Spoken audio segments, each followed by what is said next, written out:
message of for all of the ummah is of the unity, that we have to distribute the love on this day, we have to distribute the peace for everyone on this day, and we have to promise Allah subhanahu wa ta'ala, we have to give this sacrifice of our ego, like this, that we have to promise Allah subhanahu wa ta'ala on this day that we will make ourselves peaceful for everyone.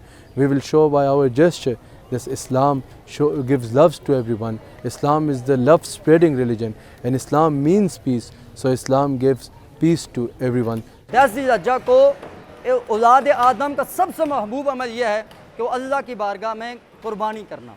तो इस एतबार से कुर्बानी एक अहम तरीन अल्लाह रब्बुल इज़्ज़त का क़ुर्ब हासिल करने का ज़रिया शायर इस्लाम है और हज़रत इब्राहीम अलैहिस्सलाम की सुन्नत है।